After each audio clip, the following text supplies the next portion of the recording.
Boa tarde a todos e a todas. Com muita alegria que eu vejo essa sala cheia.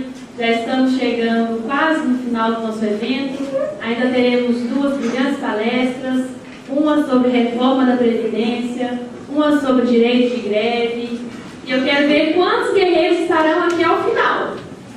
Isso é um convite. E nós vamos ter grandes debates aqui essa tarde. Eu gostaria de agradecer ao Dr. Delúbio por ter aceitado o convite de estar aqui presente conosco essa tarde.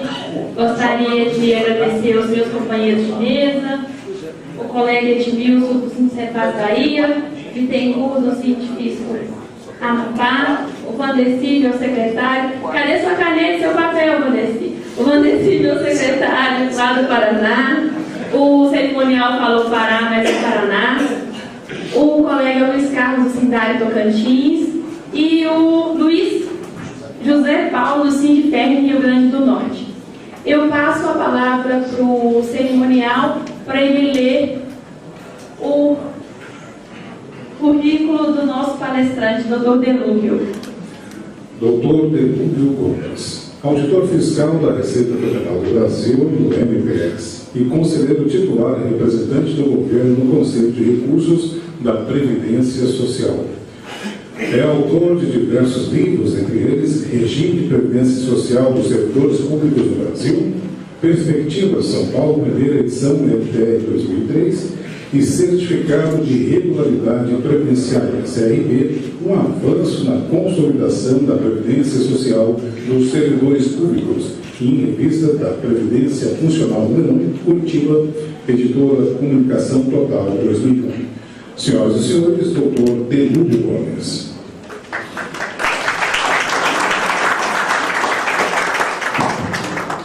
Também, como o Dr. Reinaldo falar, eu também só consigo falar em pé.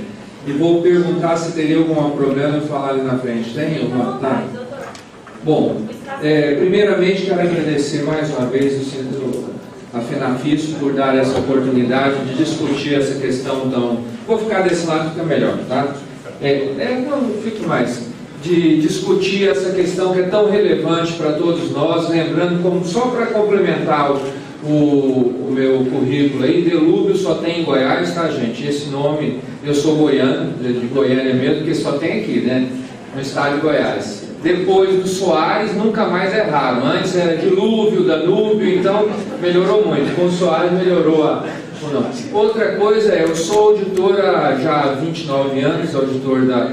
Eu entrei no IAPAS, então Previdência Social, mas com a fusão sou da Receita Federal do Brasil, mas permaneci o tempo todo tratando de Previdência. Em 1998 eu fui para o Ministério da Previdência Social e de 98 a 2011 só tratei da nossa Previdência. Eu, como interessado, como diretor da área. Então, a regulamentação da emenda 20, que é a reforma do Fernando Henrique, eu participei da regulamentação direta dela. E a emenda 41 do governo Lula, a gente produziu o esboço, o projeto que foi encaminhado ao Congresso Nacional. Então, mais uma vez, agradeço muito a FENAFISO por essa oportunidade, porque vocês vão verificar que eu não tenho viés.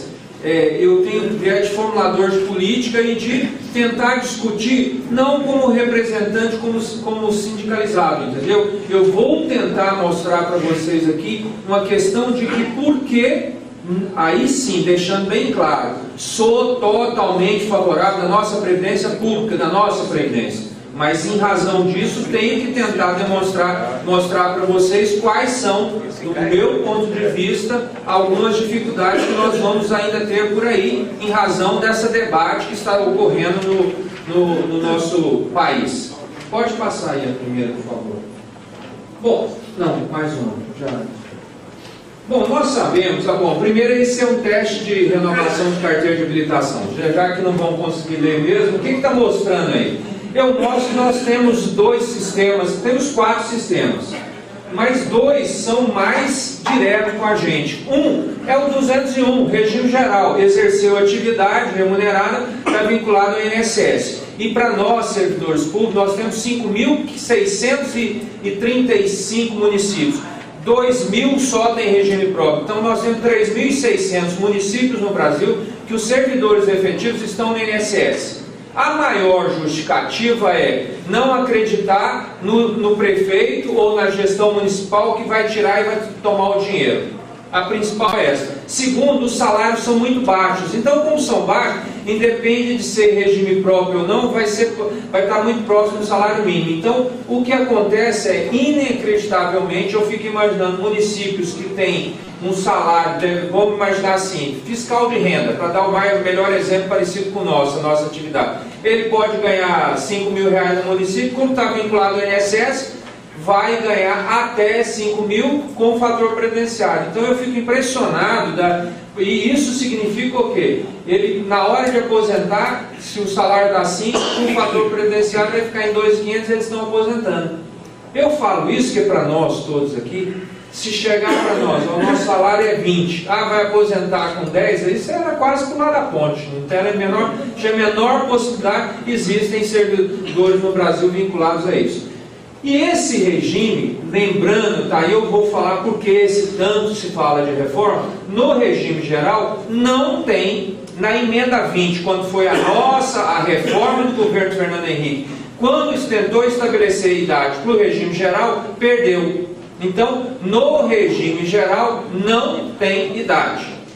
Como não tem idade, muitos de nós temos depoimentos familiares e de nós mesmos. Olha, eu comecei a trabalhar com 13 anos, com 14 anos, com 12 anos.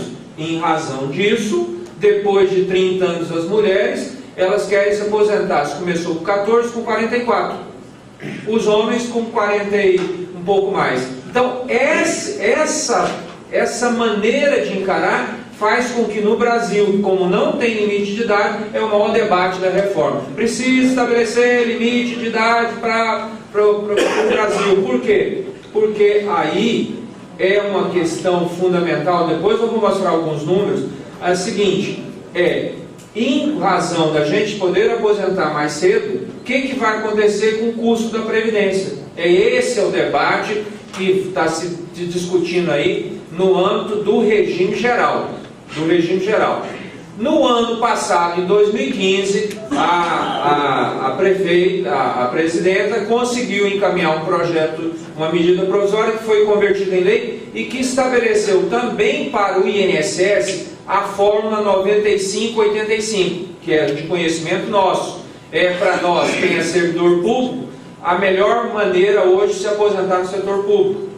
Então, essa foi estabelecida também para o regime geral, mas eles entendem que ainda não vai resolver. E aí, por isso, se discute, aí eu vou entrar mais em detalhes, por que fica essa questão tão complexa.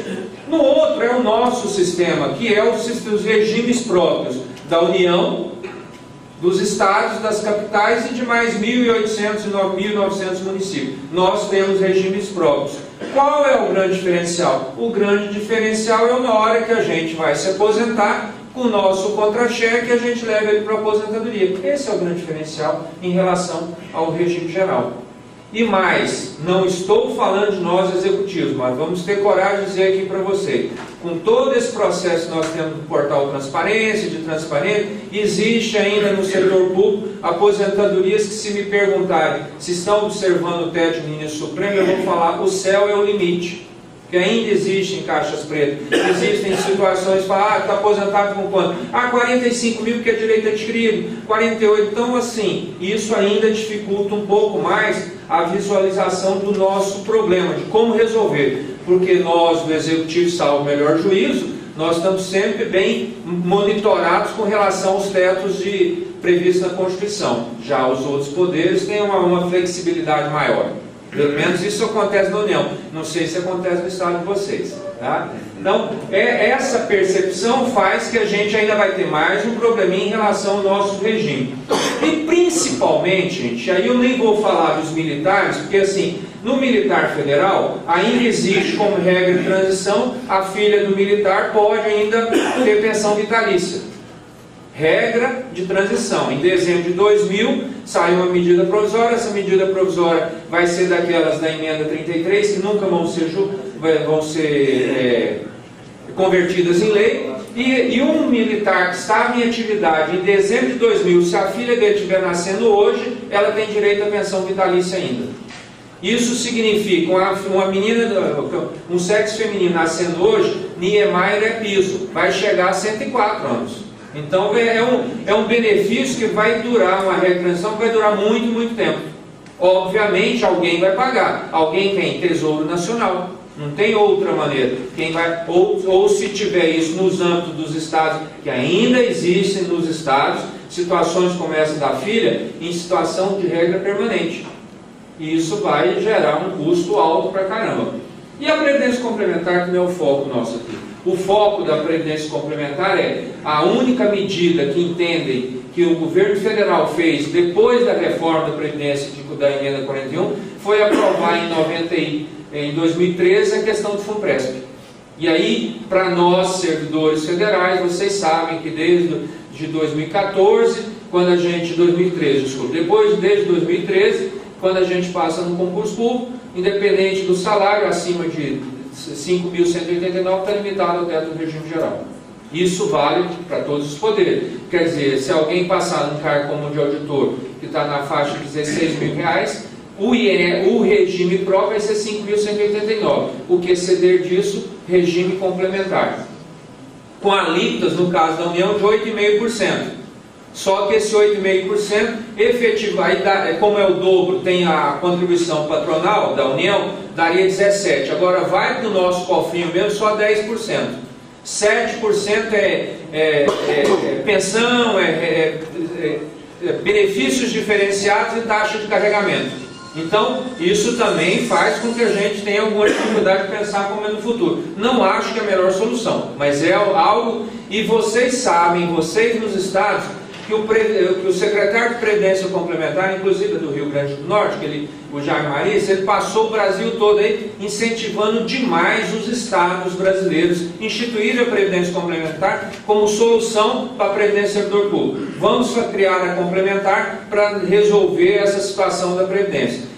Eu, por exemplo, tomei ciência agora há pouco, por exemplo, o estado de Goiás já foi aprovada a lei, não é isso? E agora vai para a parte da regulamentação, não é isso? Bom,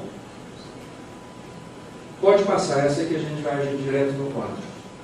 Gente, qual que é a grande questão nossa? A nossa questão é o seguinte: nós, na Seguridade Social no Brasil, nós temos assistência, saúde e previdência.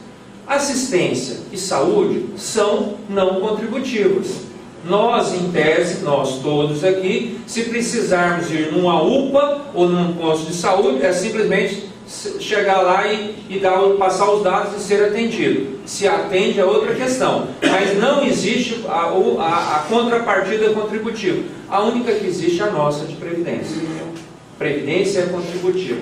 Ocorre que nós pegamos o bonde andando. Cada um de nós entramos num sistema que até a Constituição de 88, mais precisamente até a emenda 20, o nosso sistema era tempo de serviço. Eu me aposentava na União, vocês se aposentavam no Estado, comprovando tempo de serviço. Efetivamente, vou dar um dado bastante claro. A União começou a contribuir para a aposentadoria, os servidores da União, em 93, precisou de uma emenda constitucional. O Estado de São Paulo, em 2003, só a partir de 2003, os servidores do Estado de São Paulo começaram a contribuir para a aposentadoria. Ah, mas eles sempre contribuíam para a pensão, contribuíam para os seus dependentes. Era pensão e saúde, tá, gente? Então, e o município de São Paulo, o maior município brasileiro, só em 2007. Imagine. Então, com isso, muitos e muitos de nós, servidores, entramos num sistema que a gente pegou a nossa aposentadoria como uma retribuição da obrigação do Estado. O Estado me garante a aposentadoria sem ter contribuição. E falaram para a gente um dia, porque atuar como advogado vale sempre o que se alega, né? Depende do que vai ser exigido. Falaram que o nosso sistema, de cada um de vocês, e o nosso, da União, é de repartição simples. O que significa isso? O que significa repartição simples? É o grande imbróglio que estamos todos nós. A nossa contribuição de todos os estados aí, de todos nós aqui da União, desde que vocês entraram, o dinheiro de vocês não foi para cofrinho nenhum. A contribuição que vocês deram com o Instituto de Previdência de vocês foram para juntar com a contribuição do Estado e pagar os aposentados. Compromisso entre gerações. Nós, os atuais ativos, estamos pagando os atuais inativos. Isso funciona maravilhosamente bem em um país que está crescendo muito e tendo muitos filhos. No nosso país, nós mudamos completamente o perfil demográfico. Esse é o quadro para vocês verificarem. A gente parou de ter criança. Se alguém tiver dúvida, pergunta para as mulheres na faixa de 20 e poucos anos quantos filhos elas querem ter. Vão levantar o dedo constrangido assim e dizendo, depois de formar, passar no concurso, doutorado, pós-doutorado, depois de uma série de pré-requisitos, e se o marido ajudar. Pronto, aí acabou. Aí acabou. São tantas condicionantes que acabam não tendo filho. E não ter filho faz com que o nosso sistema, eu não quero, não é aqui o discurso, volto a dizer, não quero nem representar o que está discutindo por ele. Eu estou tentando fazer uma reflexão dos números que eu vou apresentar. Em razão disso, o nosso sistema precisa, para funcionar beleza, sem mudança nenhuma, que quando a gente fosse aposentar, eu gostei demais da palestra do Dr. Reinaldo, que ele, em algum momento ele falou ter fé. É a mesma coisa com a gente tem que ter muita fé. Em qualquer religião, mas tem que ter muita fé. Para quando? Para que quando a gente for aposentar, vai ter gente trabalhando para pagar a nossa aposentadoria, porque nós não formamos reservas. Por milhares de motivos, não é culpa de ninguém, assim, não houve a formação de reserva. Vou dar o exemplo do Estado anfitrião.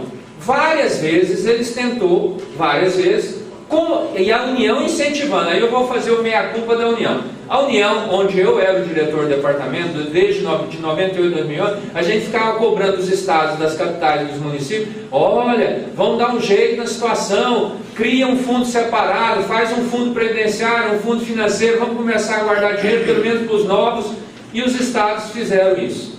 As capitais também fizeram isso. E a União nunca fez nada. A União acabou achando que a única solução dos problemas dela é o Fundo Previdência Complementar.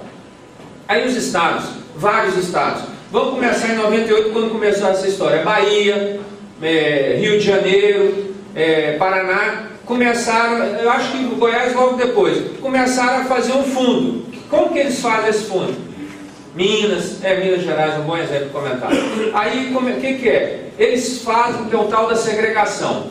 O que é segregação? A partir da emenda 41, que foi em 2003, todos os servidores que entraram a partir de 2004, eles vão estar desmembrados da gente, que a gente, vamos dizer que a gente amassa sem resolução. A contribuição deles, mais a contribuição do Estado, vai para um cofre, vai separar e vai começar a formar reserva para que pelo menos esse grupo novo, no futuro, não precise de gente, de criança nascendo. Aí começou a guardar dinheiro, Quase todos os estados têm todos têm depoimento, que lá pelas tantas, ou o governo que começou logo depois, lá não aguenta mais. Então, ele aprova uma lei na Assembleia Legislativa e permite que, o exemplo mais recente, por exemplo, Minas Gerais, pegou lá, e aqui em Goiás também aconteceu, pega o dinheiro e não é usado de forma ilícita não, porque é usado para pagar aposentado. Então, não é desviar dinheiro. Ele pega o dinheiro que era para garantir benefício futuro, pega o dinheiro e utiliza para pagar os atuais, porque o Estado literalmente é quebrado. Então, ilegalidade não há, mas mais uma vez jogou o quê? O problema com a barriga para o futuro. Esse é o grande problema, de previdência em todos os estados. Depoimento aqui, há 6 anos atrás, o déficit do estado de Goiás, vou aproveitar, 60 e poucos, agora está em 127, 147. 147 milhões mês. Todo mês vai pagar os aposentados, pega a contribuição dos servidores, pega a contribuição patronal, ainda falta 147 milhões mês. Então, essa é a questão. E essa questão, aí eu digo, como servidor público que quero ter minha aposentadoria, a gente precisa ter coragem de fazer um debate mais... não precisa mudar nada, é só diminuir as isenções fiscais. Não dá, só porque as coisas estão evoluindo de uma maneira que não sei se vai ter situação. Vou dar um exemplo emblemático. O estado do Rio de Janeiro. era um case. Ele pegava o dinheiro dos royalties, né, porque tem royalties, lembra que a gente até tentou dividir?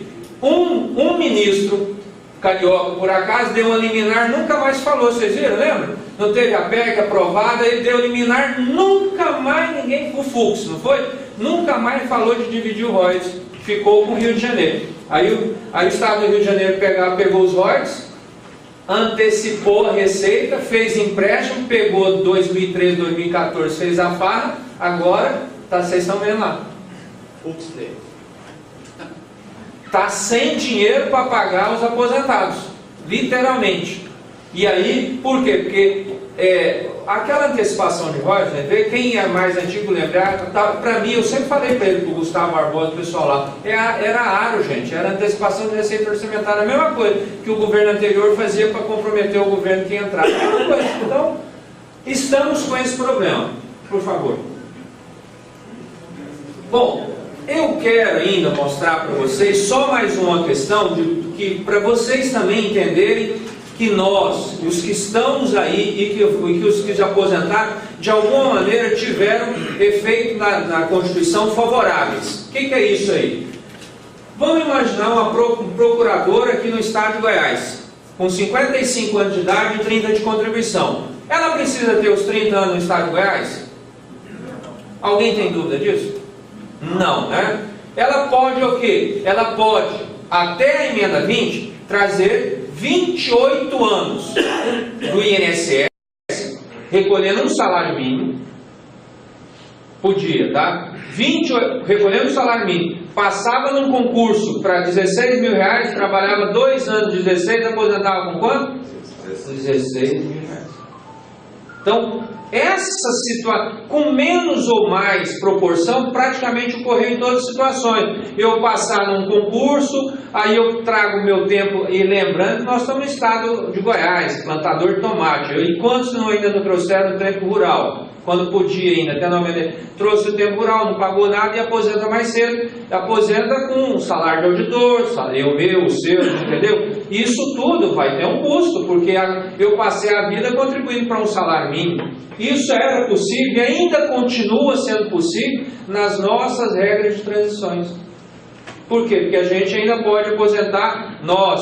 Quem ingressou, literalmente, até 31 de dezembro de 2003, ainda tem direito no Brasil de aposentar com paridade e integralidade. Isso significa que esse sistema aí, se ocorrer, vai ter um subsídio dos outros colegas em relação à aposentadoria deles. Isso é certeza.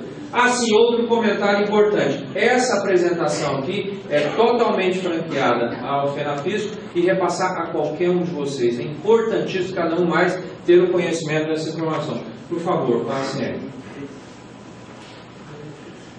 Eu nem vou mais comentar disso, que já é passado. Gente, a lei, a 8.112, até 97, eu entrei em 87, até 97, a gente era promovido no ato da aposentadoria. Era promovido, ó. Eu estou ganhando 20 mil, se eu aposentar, ganho 24. Assim, por isso que em várias situações, e eu comento para a gente a reflexão. No setor público, quando eu escuto, eu vejo colegas reunidos, o que eles estão falando? Não vejo a hora de aposentar. Reuniu o servidor, está pensando em aposentar. Não deve ser ruim, porque a gente não tem característica de masoquismo.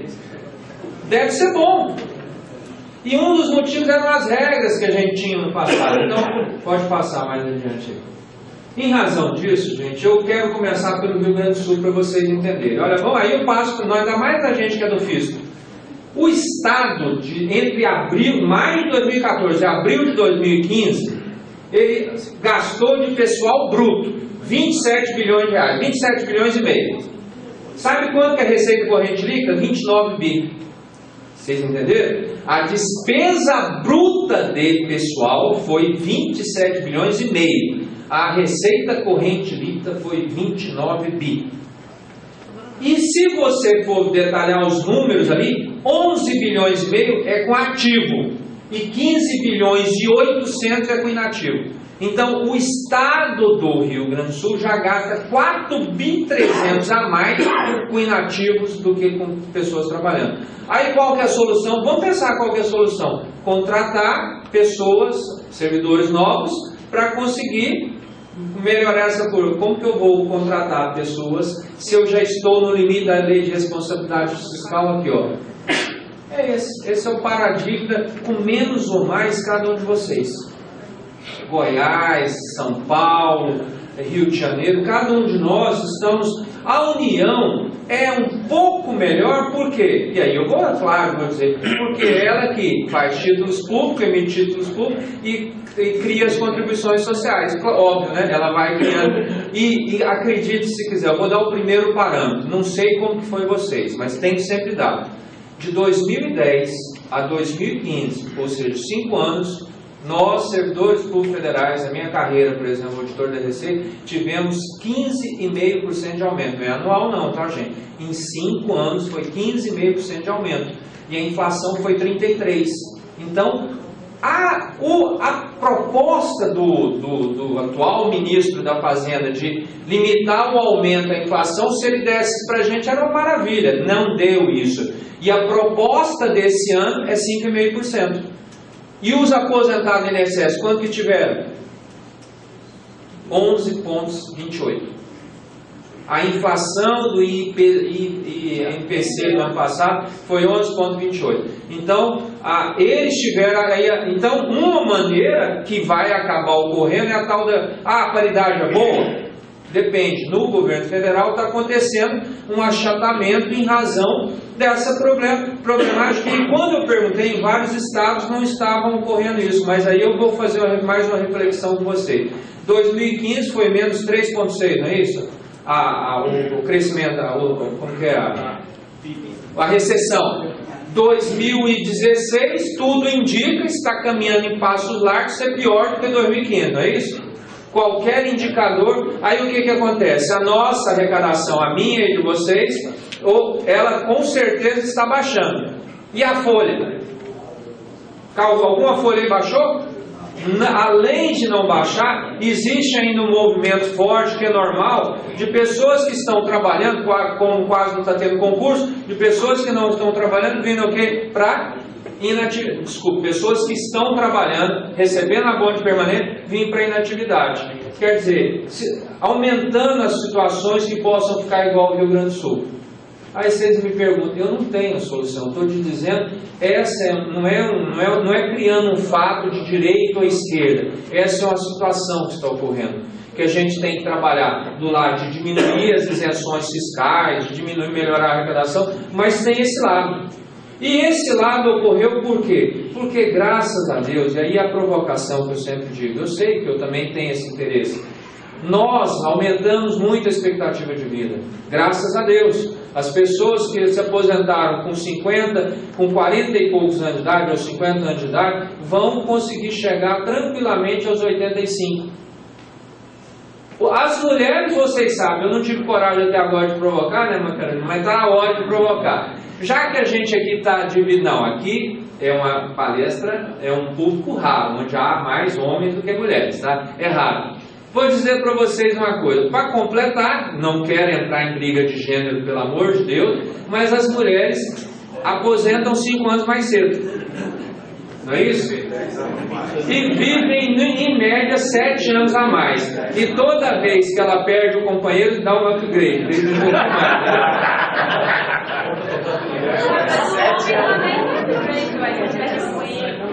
Não, homem não. Sabe por quê? Vou falar, Gabriela. Sabe por quê? Porque o homem, ele não foi... Deixa eu perguntar se isso mudou. Se a gente aposentar, o lugar mais importante da casa é uma poltrona, a mais confortável possível, não é isso? Para ver TV. As mulheres vão chegar em casa, vão ficar mudando armário, vão mudar guarda-roupa, mudar sofá, e não param, tá? Não param. A gente, resumindo, gente, aposentadoria para qualquer um de nós, se vocês não tiverem hobby, não façam, porque é o primeiro caminho para ir embora. O ócio mata, tá? O ócio mata mesmo. E por que as mulheres vivem mais? Por que as mulheres vivem mais? Porque o homem, na faixa de 40 anos, eu já falei, quem escutou tem que escutar outra vez, na faixa de 40 anos alguém fala para eles que ele tem que fazer um exame. Aí que exame que é? Um toque. Ele já começa a ficar gelado, suado, mas não vou fazer de jeito nenhum. Mas não vou fazer. Aí liga pro urologista e pergunta se ele já foi jogador de basquete, tudo com medo. Medo de ser feliz, porque se gostar é porque ia ser ainda. Não é? O Supremo não já disse que vale é ser feliz? Então, é medo de ser feliz, cara. Se gostou é porque era para ser. Aí, não, mas eu fiz essa brincadeira para dizer, a gente só procura médico em estado terminal, quando a gente já está em condição irreversível de ir para o outro lado. As mulheres têm mais uma cultura de prevenção, mas de qualquer maneira, gente, a questão aqui que eu falo é, nós temos que tratar dessa situação que é, se a gente não colocar a idade, aí vamos já direto para as reformas. Nós temos idade? Nós, servidores públicos? Temos. Desde a emenda 20. Pode passar aí. Gente, tem vários quadros aí, pode passar porque eu não vou Pernambuco, eu mostro mais emblemático e vocês vão ter para analisar. Pronto, mais um. Aí a gente teve a emenda 20. Vamos primeiro, a Constituição de 88, o que a Constituição de 88 fez? E aí é bom que a gente saiba, porque eu toco demais nesse assunto, eu toco sempre nas minhas palestras nesse assunto. Qual é o benefício mais importante para quem trabalha? Para quem está trabalhando? É o benefício da aposentadoria. No momento em que eu não tenho mais condição de trabalho, que eu cumpro os requisitos, eu quero me aposentar. E existe um outro que é muito importante para quem tem família, que é o quê? O benefício de garantir os nossos dependentes, mais famoso, conhecido como o quê? Pensão por morte. O nome até diz pensão por morte. E no nosso país, desde a Constituição de 88, não era assim. No nosso país, no setor público, a pensão por morte mudou um pouquinho, 100%. Então, os primeiros questionamentos que eu faço para vocês é o seguinte: qual tipo de reforma, quando eu falo, não necessariamente a Constituição, tá? Um debate que a gente tem que ser feito. Goiás já fez essa mudança, não, né? Da questão da pensão? Não. Sim. Da pensão por morte? Nos moldes da União? Sim. Então, ótimo, tá vendo? Que a sede altera por 70%. Não. É a outra mudança. Que é aquela que... Isso. Está em projeto de lei. Então, gente, a primeira questão para analisar é a seguinte: quanto à Constituição de 88, a gente avançou sem ter lastro. A gente não é Noruega, a gente não é Arábia Saudita, a gente não tinha condição disso. Pensão por morte no Brasil, desde a Constituição de 88, passou a ser 100%. O que significa isso? É conceitual, gente. Qualquer um de vocês está com filhos maiores. Vocês têm uma esposa ou um esposo, certo? Não tem mais filho dependente. Ah, sim, tem que comentar outra coisa. Vamos ver se alguém cai a carapuça aqui. Quanto que os filhos estão saindo de casa agora? Várias e várias reportagens falam assim: filho com 32 anos quer sair de casa. Não quer sair de casa por quê? Vou fazer a pergunta diferente para cada um de vocês. Vocês tiveram que sair de casa cedo por quê? Muitos devem ter saído de casa cedo. Por que vocês saíram? Porque os seus pais não tinham renda. Se vocês não fossem trabalhar, ia passar necessidade. Quando fala que a Previdência no Brasil está ruim nada, porque eu só escuto menino de 30 anos, homem de 30 anos não quer sair de casa. Por quê? Porque tem roupa lavada, tem quarto, tem até celular, tem tudo. Ainda paga pós-doutorado, paga mestrado. O que ele está fazendo? Estudando. 32 anos. Bom, como ele não está trabalhando, quem está pagando? A aposentadoria do pai. Isso é uma realidade hoje, muito presente. Será que a Previdência... Aí por que eu estou falando isso? Porque aí vamos na parte que interessa. Se você e suas companheiros, seu esposo, sua companheira, e vocês vivem de uma renda de 10 mil reais, se qualquer um dos dois falecer, é óbvio que a despesa vai diminuir. Por mais que ele seja mão de vaca, quem está indo embora tem consumo de energia, tem consumo de roupa, de comida, de uma série de coisas. Aí em qualquer país do mundo, pensão por morte é menor do que 100, porque é óbvio. Pensão por morte é a renda do titular vai garantir os dependentes sem ele existir. Então é óbvio que essa renda tem que ser menor. Não, no Brasil, não, absurdo. Pensão por morte tem que ser 100%. Quanto mais a gente defender benefícios indefensáveis, quem vai pagar? Nós que estamos querendo aposentadoria. Mais uma para refletir. Pergunto para cada um de vocês. Vocês são casados, é um auditor casado com auditor, com um filho tudo maior. O primeiro que falecer, a esposa, o sobrevivente vai receber o quê? Dobrado ou não vai? Vai. Nós não somos Noruega, nós não somos Dinamarca, não somos nada disso. Dá para manter um sistema dessa maneira? A pensão por morte é dependência econômica. A característica fundamental dela é dependência econômica. Aí aqui no Brasil depende da maneira que você escolher no seu casamento. Você está resolvido. Eu ainda tenho que falar mais um para você. Aí eu estou só dando exemplos. Mais um aqui. Quantos benefícios previdenciários legalmente a gente pode acumular no Brasil? Públicos. Não estou falando previdência privada. Benefícios públicos. Vou colocar aqui na frente de vocês uma mulher, filha de general. Pronto, já vai levar uma pensão. Já vai levar. Ela estudou numa faculdade muito boa, é juíza, ou promotora ou auditora. Pronto. Tá? Então ela já tem uma aposentadoria de juíza. Ela não fica assistindo Belo Chico, ela vai dar aula à noite. Então ela tem uma aposentadoria de universidade pública. E ainda conseguiu um tempinho dar uma aula na universidade privada. Isso quase acontece no Brasil. Então ela já tem 3 aposentadorias e uma pensão do pai. Como é mulher, eu já falei que é mulher, ela casou com a censurista do Tribunal de Justiça, não é verdade? Não. Eu tenho que manter o nível do papo. Homem já tem outros valores para ser considerado, não é verdade? A mulher não, ela quer segurança. Como que eu vou conversar com esse entregador de vamos ver, assessoria? Não dá, aí ela casa com o juiz ou com o promotor, certo? Ele também dá aula e dá aula na universidade pública ou na privada. Qual que é a certeza que tem? Ele vai morrer antes. Ela vai ter 3 pensões dele, 3 aposentadorias dela e a pensão do pai. 7 benefícios previdenciários. Aí tem resolução do Conselho Nacional de Justiça que o 3711 da Constituição não vale nada. Por resolução do Conselho Nacional de Justiça diz o seguinte: aplica-se separadamente o teto de 33 mil. Então em cada recebimento dela vai colocando 33. Como você identifica ela? No aeroporto, chegando lá, Louis Vuitton para tudo quanto é lá, um sorriso imenso e pronto, tá lá. Mais de 7 e tantos mil reais. E quem está pagando? Será que dá para manter isso?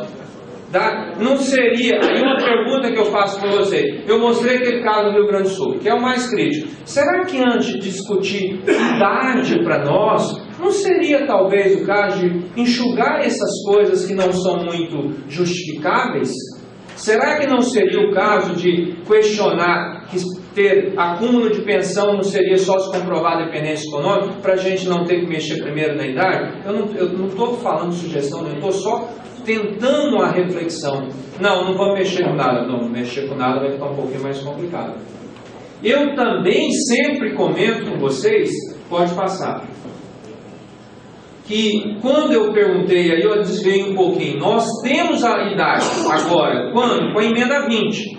O homem no Brasil, homem, sexo masculino, não sendo professor de ensino básico, fundamental e médio, a idade é de 60 anos, com 35 anos de contribuição. Essa é a nossa regra de aposentadoria. As mulheres que vivem 7 anos a mais, é 55 com 30. Então, faço o primeiro comentário. Por que as mulheres aposentam mais cedo no Brasil? Porque elas são discriminadas e vocês vão dizer que vocês têm dupla jornada de trabalho, não é isso? Não é verdade? Vocês trabalham mais. Não é verdade? Tá bom. De vez em quando falam 3, que é cuidar do marido, cuidar da casa, cuidar de filho. Bom, a pergunta que eu faço: não querem mais ter filho? Não estão tendo filho mais. E a segunda, para provocar: vocês acham, sinceramente, que tem coragem de dizer que um juiz e uma juíza trabalha mais do que o juiz dentro de casa? Regra geral? Então, eu estou tentando dizer para vocês que isso está, quanto menor a remuneração, eu até acho que isso pode ser provável. Quanto maior a remuneração, isso é muito pouco provável. Então, será que a gente, não estou falando nada, será que não seria o caso, pelo menos nas carreiras típicas, deveria ter diferença de gênero? Eu entendo que não. Nas carreiras típicas não devia ter diferença de gênero. Se você me falar de serviços gerais, eu até entendo. Mas carreira típica, não acho que deveria ter. Não estou falando que tem essas propostas. Estou só aqui dizendo para a gente um dia se pensar, porque a situação, gente, infelizmente, são números, tá? Não sou só de planilha. Mas infelizmente, como eu escutei de Maxwell e de todos os lugares, o crescimento da despesa de inativos continua bastante consistente. Ela não ainda começou a estabilizar para cair. Ou seja, os efeitos da emenda 20, da emenda 41, da 47 ainda não estão sendo sentidos. Não estão. Essa é a verdade. Então, isso faz com que pelo menos a gente tenha uma reflexão para pensar. E digo mais, quando eu insisto na pensão nessas acumulações todas, as mulheres então têm diferença de idade. Bom, e qual foi então a grande mudança que eu entendo que aí é para nós como sindicato defender? Por que a gente não tem que mudar? Desde a emenda 41, aquele caso de aproveitar o tempo rural, o tempo de outra atividade e aumentar a nossa aposentadoria acabou. Por quê? Na emenda 41, agora a nossa aposentadoria é a média desde 94. É a mesma forma de cálculo do regime geral. Aproximamos os sistemas. Se um auditor passa no estado de Goiás, no estado de São Paulo, na União, e ele não tem nem previdência complementar ainda, ele ganha 15 mil reais, o tempo que ele trouxer lá da iniciativa privada, se ele ganhou R$1.000 lá, vai entrar no cálculo, se foi de julho de 94 para cá. Então, ele não vai receber 15 mil, porque vai entrar no cálculo da vida dele os R$1.000. Então, isso já mudou. Isso desde 2004. Mas, infelizmente, ainda não impactou muito nossos cálculos. Por quê? Porque a gente tem as regras de transição. Nós temos o artigo 6º da emenda 41, que é 60 anos de idade o homem, 55 a mulher, com 35 anos de contribuição e 30 para a mulher, aposenta ainda com integralidade e paridade. E pode passar aí.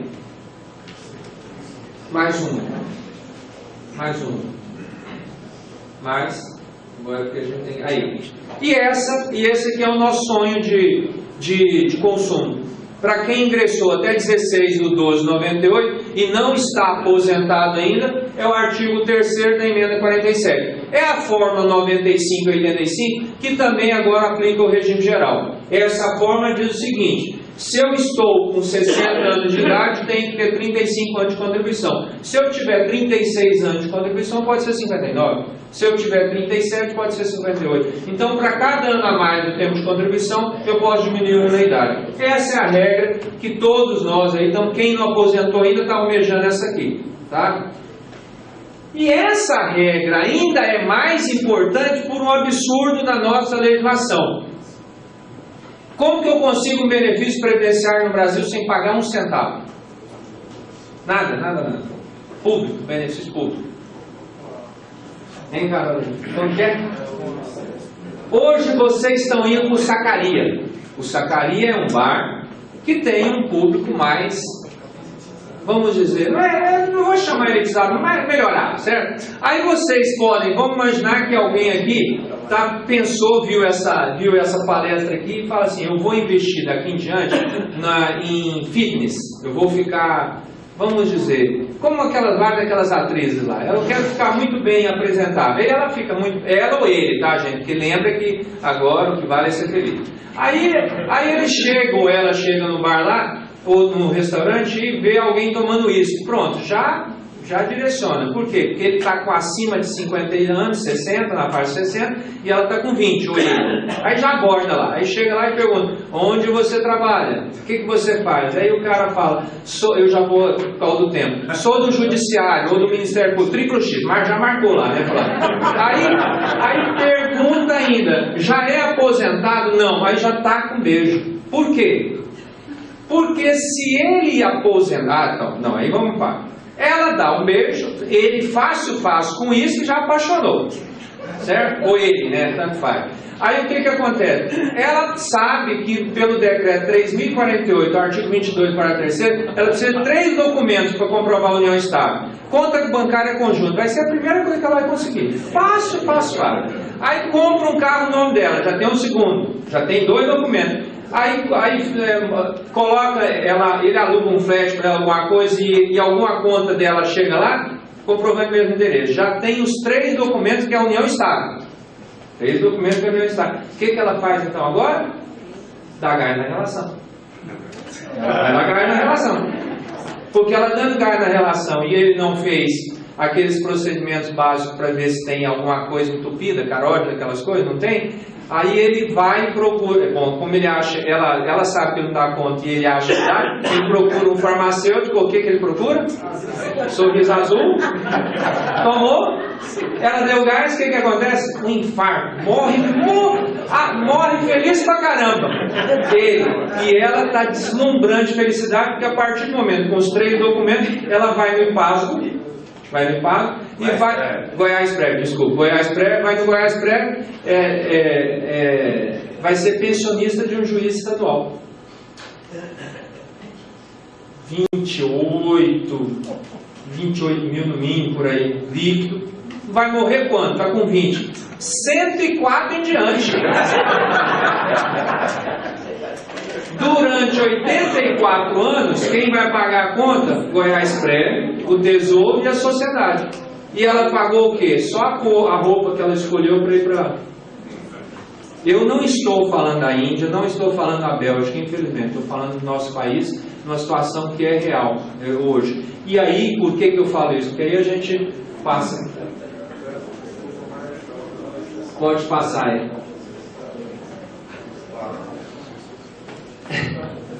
Faltou um pequeno detalhe. Vocês lembram que eu falei que ela perguntou se ele aposentou ou não? Porque faltou eu comentar isso. Porque como ele não tinha aposentado e aposentou pelo artigo 3º da 47, acreditem se quiser, o artigo 3º da 47 garante paridade para os pensionistas. Então, se o salário dele passar para 40, a pensão dela passa para 40. Entendeu por que ela perguntou para ele? Acredite se quiser. A regra atual da nossa Constituição, a pensão por morte é reajuste pela inflação. E o Congresso Nacional incluiu 2 regras de transição que tem paridade para a pensão. Assim, isso tudo faz com que, aí eu vou fazer a minha análise política um pouco. Como eu trabalhei diretamente na emenda 41, eu diria para vocês, na emenda 41, até agora esse discurso atual, tudo que foi feito no Congresso Nacional foi para mitigar a reforma da Previdência que aconteceu na emenda 41. Foi só para diminuir. O exemplo mais marcante, com todo respeito a essa atividade que eu acho fundamental, policial civil, em pleno 2014, foi aprovada a alteração da Lei Complementar 51 de 85 e as policiais no Brasil todo se aposentam com 15 anos de polícia, com 10 anos de outra atividade. Quer dizer, delegada vai ter delegada aí que... Outro comentário, Goiás Prévio, me corrija se não é. Eu estou morando em Goiânia atualmente. Como qualquer cidade brasileira tem muita violência. Todo dia está entrevistando delegado. Hoje, gente, 90% das vezes aparece do outro lado o sexo feminino. Quase não está mais aparecendo delegado, é só delegada. Imagine, todas bastante novas, com 41 anos, 42 estão aposentadas. O salário, tenho certeza, não deve ser tão...